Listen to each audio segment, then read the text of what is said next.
Olá! O tema de hoje é como escrever biografias. Não saia daí, daqui a 20 segundos você vai saber como.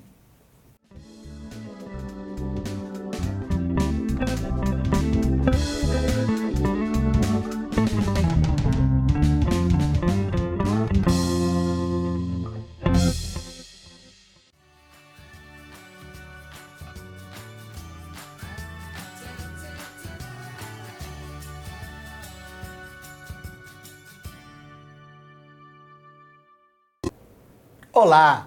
Seja bem-vindo ao Em Contexto, um programa que traz semanalmente entrevistas sobre cultura e entretenimento de literatura, quadrinhos, cinema, TV e cultura pop. E antes de apresentar o meu convidado, eu gostaria de pedir a você que comente esse vídeo, assine esse canal para que você possa... curta esse vídeo, na verdade, né? E assine esse canal para que você possa receber notificações de novas entrevistas. Eu estou contando com você. Antes de apresentar meu convidado, eu quero agradecer o pessoal do Estúdio Geek que me presenteou com essa camiseta maravilhosa de Chewbacca. Olha que coisa linda aqui.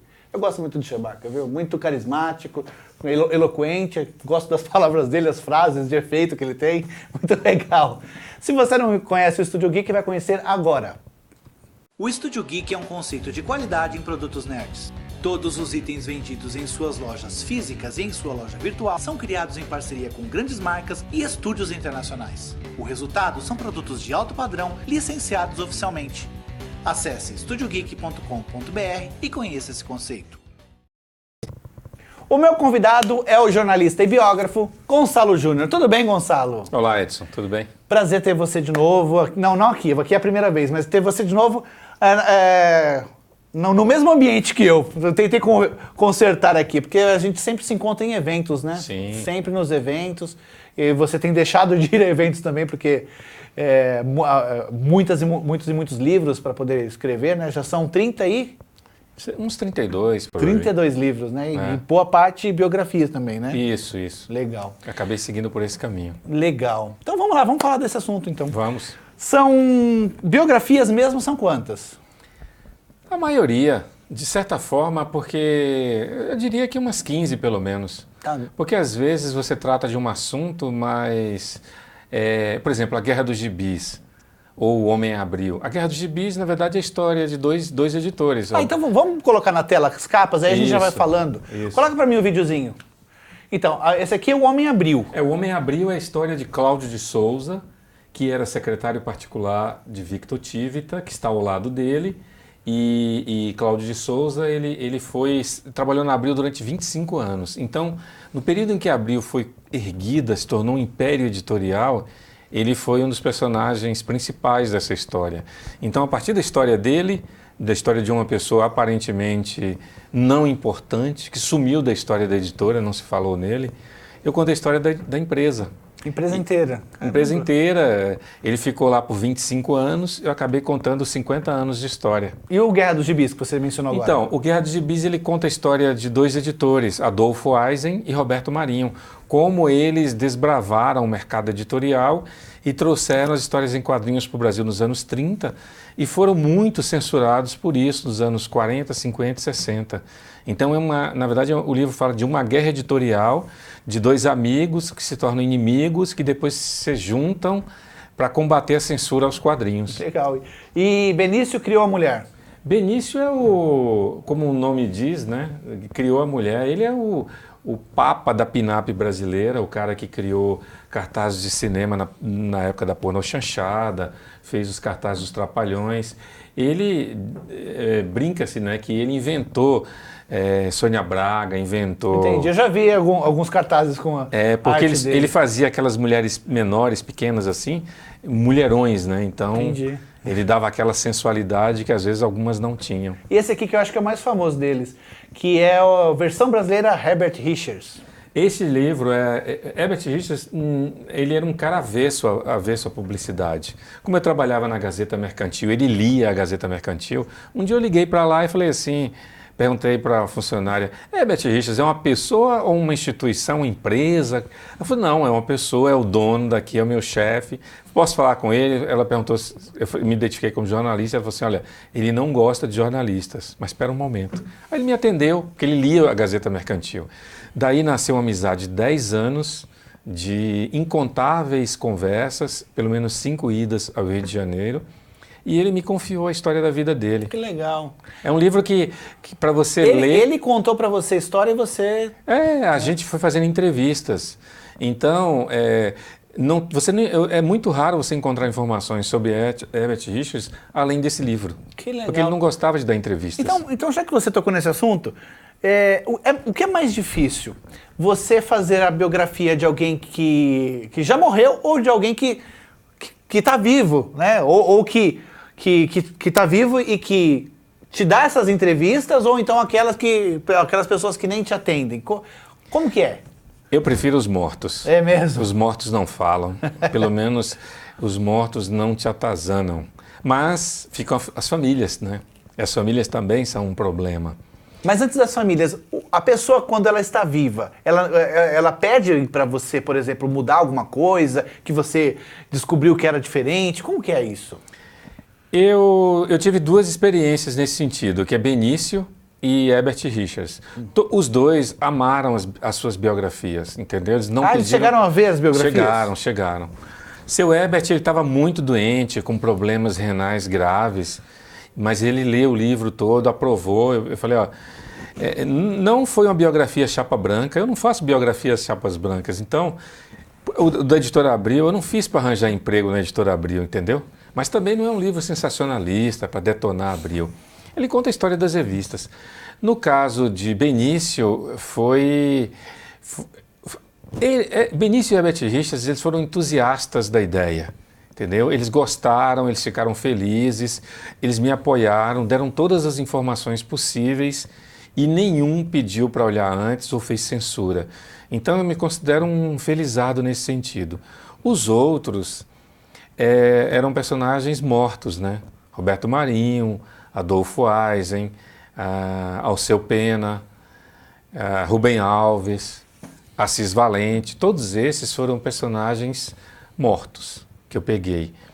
Aí as pessoas que estão nos assistindo podem falar assim, mas você perde muita informação sem a pessoa viva. Eu não acredito muito nisso, eu acho que elas tendem a manipular, a manusear a própria história para que ele se torne simpático, que ele seja um personagem simpático. Então, você perde por um lado, mas ganha pelo outro, que é a liberdade de escrever, né? E as famílias? Você disse que teve algum problema? Eu tive um problema seríssimo com a biografia de Alceu Pena, que era um cartunista, quadrinista da revista O Cruzeiro.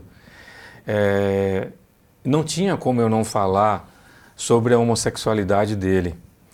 E ele era uma pessoa muito discreta.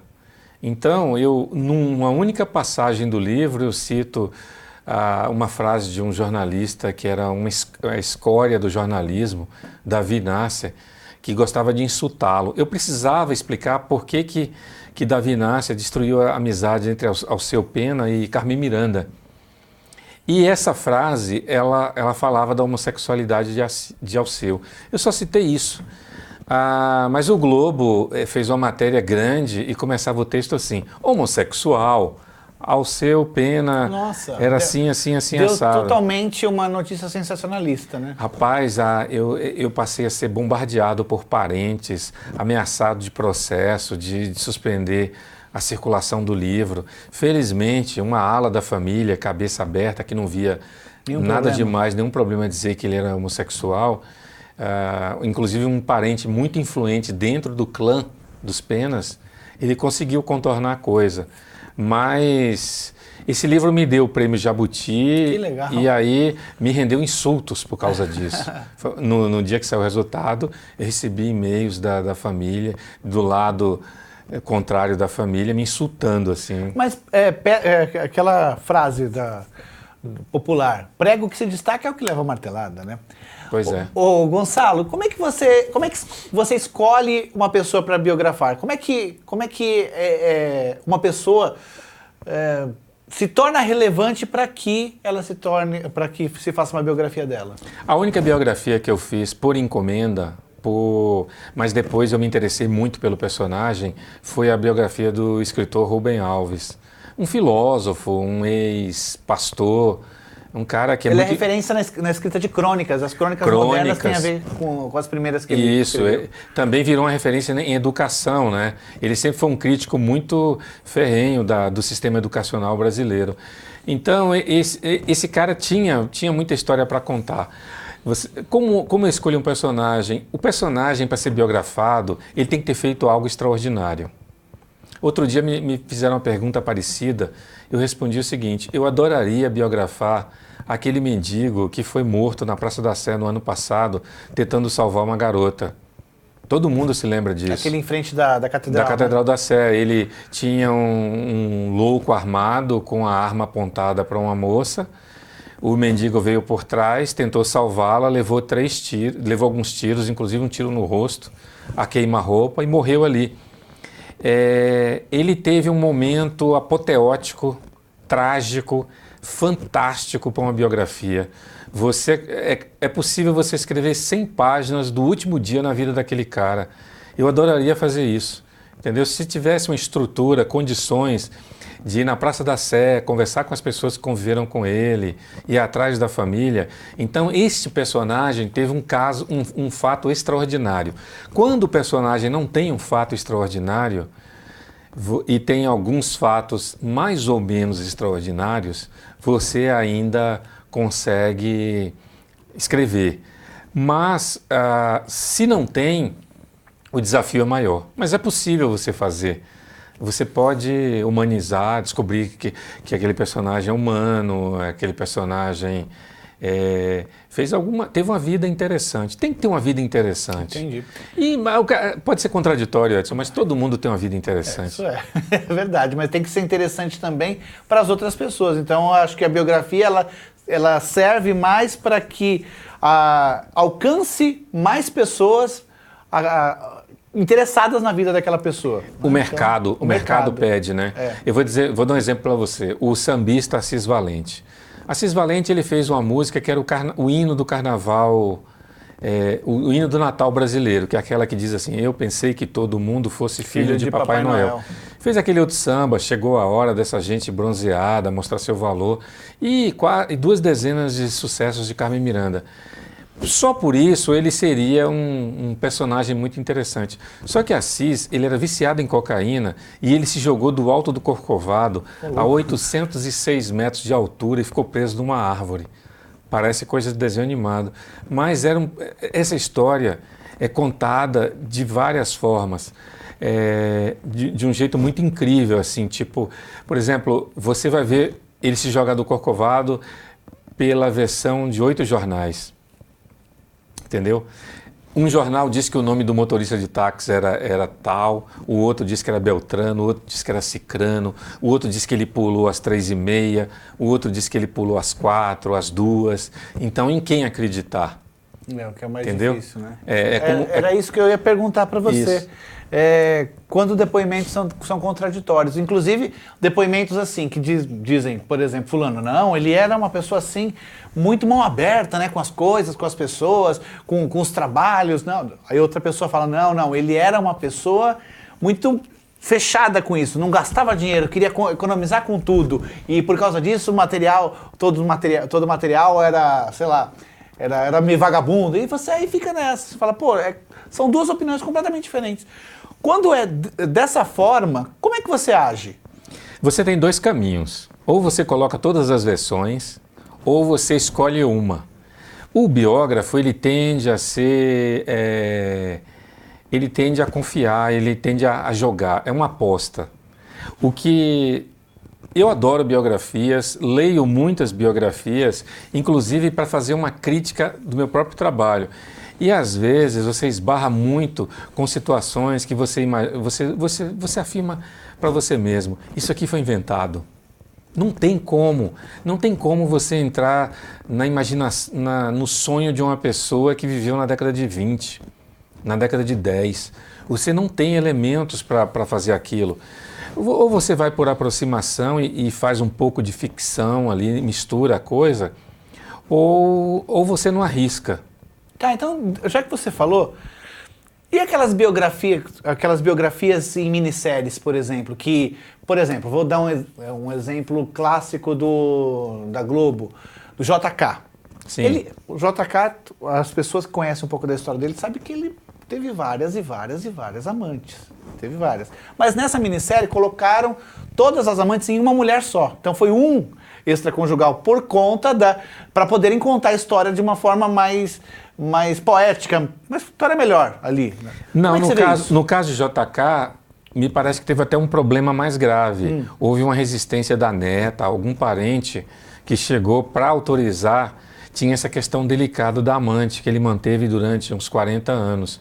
Eu vou te dar um exemplo. Agora, no fim do ano, de 2016, eu devo lançar a biografia do Bandido da Luz Vermelha. Exclusividade, hein, aqui para o meu programa, exclusividade. É a primeira vez que eu falo nisso. Então, o que eu fiz? Eu fotografei as escondidas praticamente, assim, com uma certa pressa e cuidado, 22 mil páginas de 88 processos que correram na justiça contra ele entre 1967 e 1974.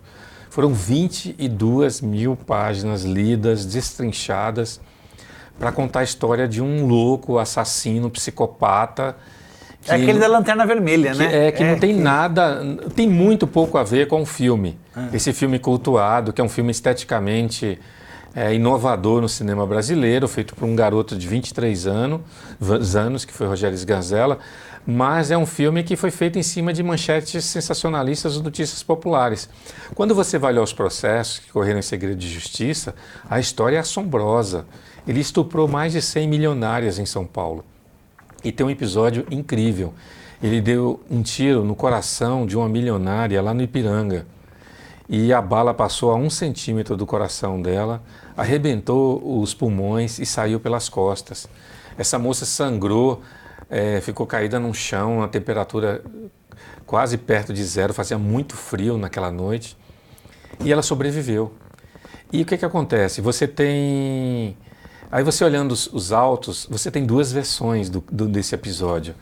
Você tem a versão do Bandido da Luz Vermelha, que ele deu ao juiz. Você tem a versão da polícia, tá? E você tem a versão dos jornais. São 3 versões. E se você tivesse a oportunidade, teria a versão da vítima. Então, veja só, são 3 versões de uma pessoa que nunca quis dar entrevista, que guardou esse segredo por 49 anos. Eu passei 3 anos tentando entrevistar essa mulher, pedindo, implorando, mandando e-mails. Mas o biógrafo, ele geralmente é um iluminado. É aquela história, você corre tanto atrás de uma coisa que ela vem te abraçar, né? Pois não, por acaso eu não estive diante da cunhada dela, e essa cunhada convenceu ela. Nossa. Graças a uma pessoa que intercedeu, ela topou da entrevista. Aí ela me deu a 4ª versão da história. Puxa vida. Então eu tinha a versão da polícia, a versão dos jornais, a versão do bandido e a versão dela. E todas contraditórias. Muito contraditórias. Aí no final da entrevista ela falou assim, você podia entrevistar seu Farid, que foi ele que salvou a minha vida. E quem é seu Farid? Seu Farid é um senhor de 87 anos, que tem 2 metros de altura, é um armário, e me contou a 5ª versão diferente. Nossa. O que fazer? Você vai misturar tudo, apostar nessa? Não.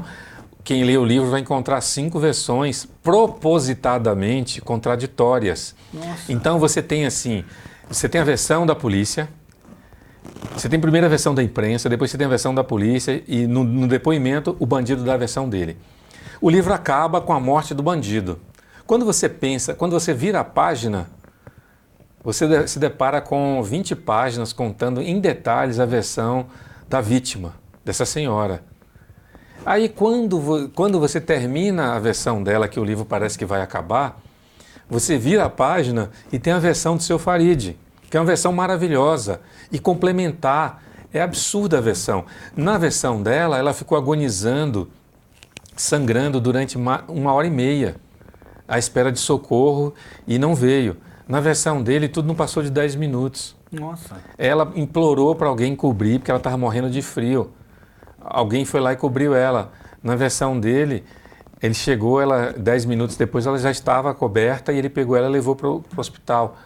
Só que foi para um, foi para outro. Então, o leitor, no fim da história, ele Ele vai chegar, ele vai ver que as 5 versões chegam muito perto da verdade. É um exercício até de, não só para um biógrafo, como também para o próprio leitor. Em que versão acreditar? Legal. Entendeu? E ele completa, o mais incrível, ele fecha a história dizendo assim, quando eu vi a foto dele, eu falei assim, nossa, ele passou a noite aqui, a tarde e a noite comigo, tomando Guaraná e olhando para os prédios da vizinhança. E ninguém tinha essa informação, entendeu? Putz. A gente vai continuar conversando, mas eu tenho um recado pro pessoal de casa.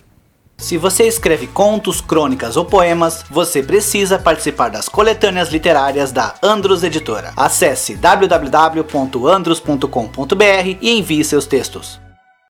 A Viena trabalha há mais de 15 anos, produzindo anualmente mais de 1 milhão de livros. Como editora, possui selo próprio no segmento de materiais didáticos para escolas de idiomas e profissionalizantes. Como gráfica, disponibiliza para o mercado os mais modernos recursos para a produção de livros em médias e baixas tiragens. Acesse portfolioviena.com.br e conheça essa solução gráfica. A gente tem muita coisa aqui para falar ainda, então ele vai falar rapidinho. Como é que coleta informações? O quê? Gravação, documento, como que é? Depende. Depende. Rubem Alves, por exemplo, morreu em 2011. Não, desculpa, 2014. Então tá tudo muito recente, toda a família tá viva, você conhece todo mundo, tá? A Assis Valente morreu em 58. Eu só encontrei a filha, a afilhada e mais 4 pessoas vivas. Alceu Pena, eu encontrei, morreu em 1980, encontrei a irmã viva, um afilhado e alguns primos, e um irmão também. Então tudo depende da época do personagem para você conseguir fazer isso. Agora as dicas é o seguinte, além das pessoas, você vai atrás de jornais, revistas, arquivos públicos. Se tiver complicações com a polícia, é bom você dar uma olhada nos arquivos da polícia. E livros, né?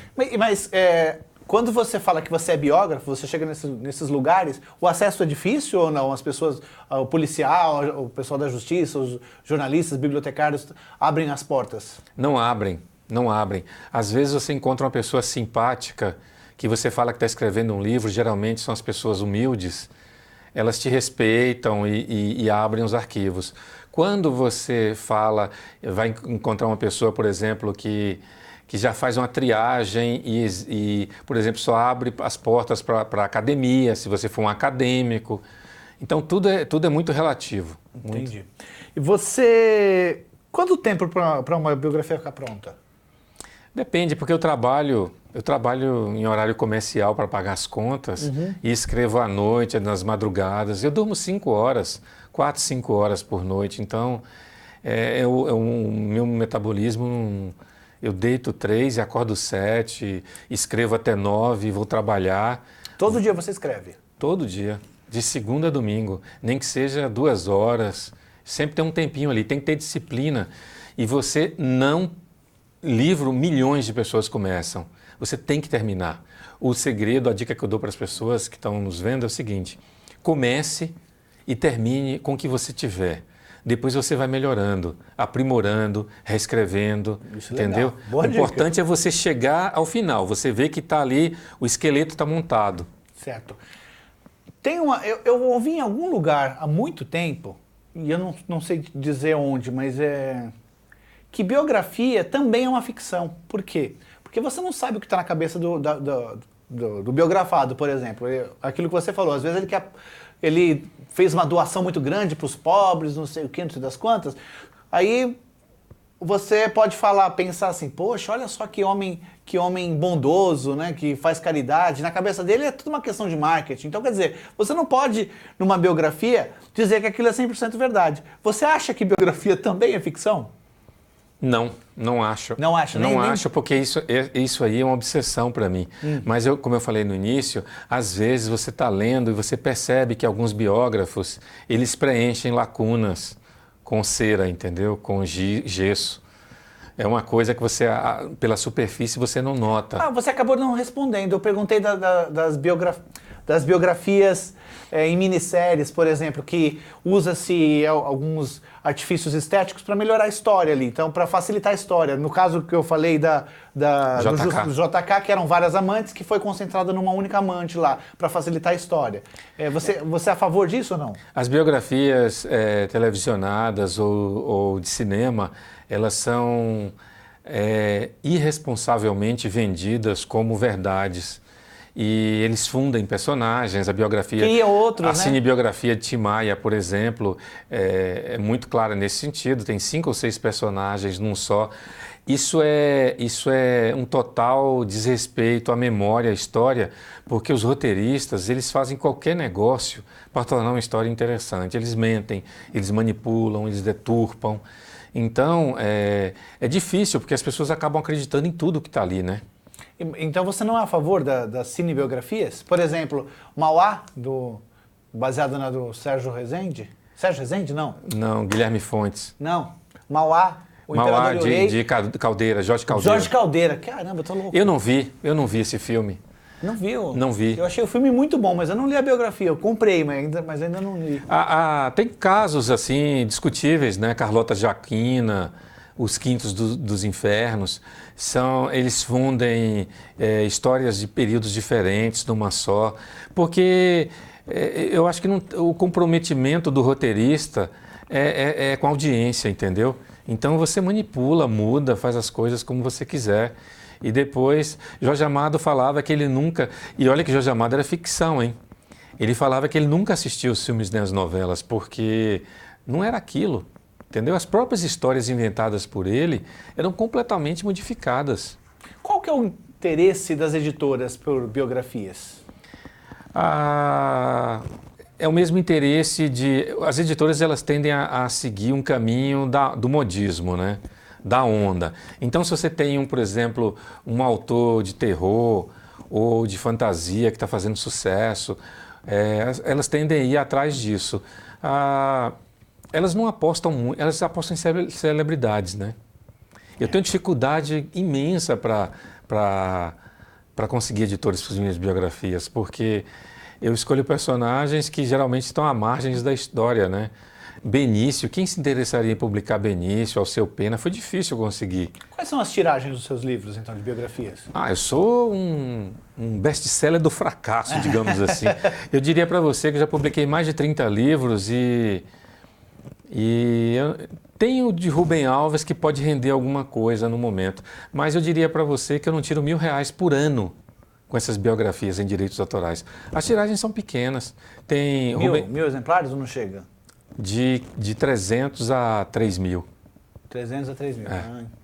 Então, é que eu acho que você mesmo falou do Herbert Richards. Richards, não é Richards não, viu? É Richards.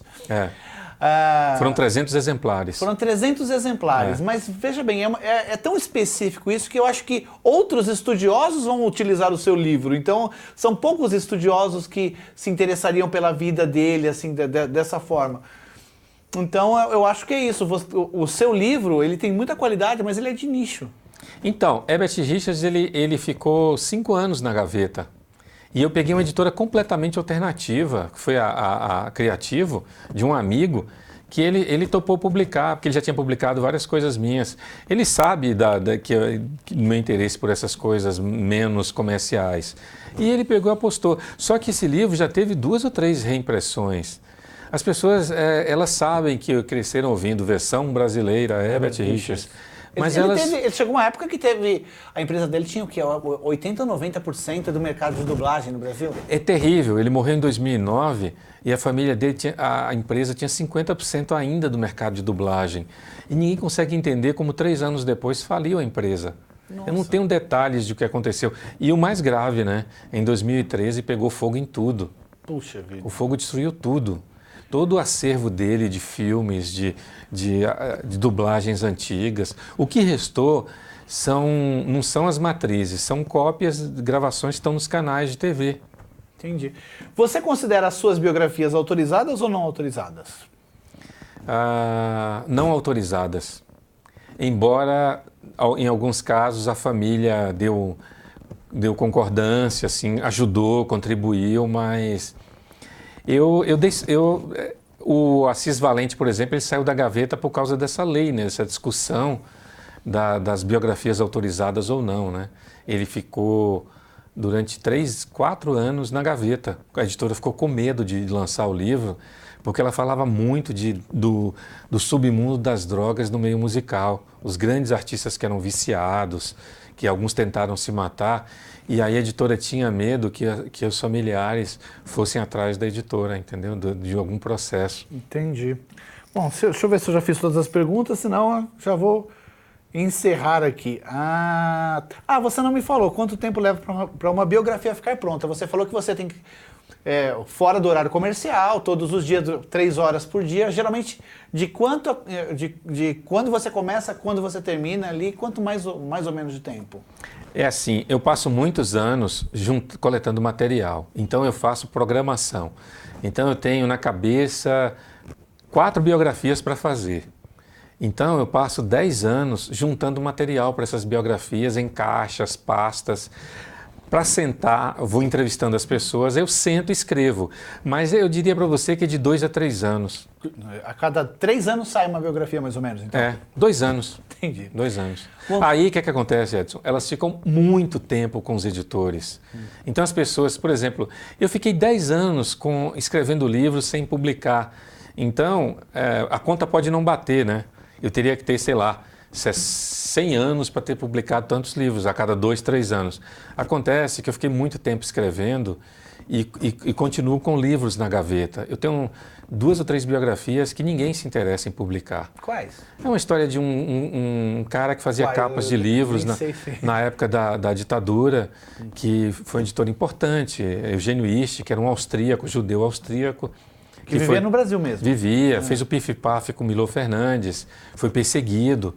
E eu herdei, inclusive, mais de 5.000 documentos dele. Nossa. E tem até carta da Rainha da Inglaterra no meio para ele, dando parabéns pelo trabalho dele. Fui editor da Playboy americana, amigo de Ziraldo, desse pessoal todo. Esse é um. E ninguém se interessa em publicar, porque acha que um livro sobre um capista de livros, um editor de revistas, não interessa. Tem a biografia de Álvaro de Moya, que está pronta desde 2000. Mas ele está vivo. Tá, Moya tá. E Rodolfo Zala, que morreu tem 15 dias. É verdade. Então eu tenho essas 3 biografias. Zala está pronta desde 2003, Álvaro de Moya 2004 e Eugênio Ist 2010. Então elas estão na gaveta, finalizadas, assim, prontas para publicar, mas é difícil, aí você se desestimula, né? Por isso que eu estou me afastando de escrever livros sobre quadrinhos, porque você não encontra gente interessada em editar, entendeu? Entendi. Aí... Bom, eu vou fazer, a gente já está com o tempo estourado, eu queria que você respondesse muito rapidinho, então, porque me veio uma pergunta aqui.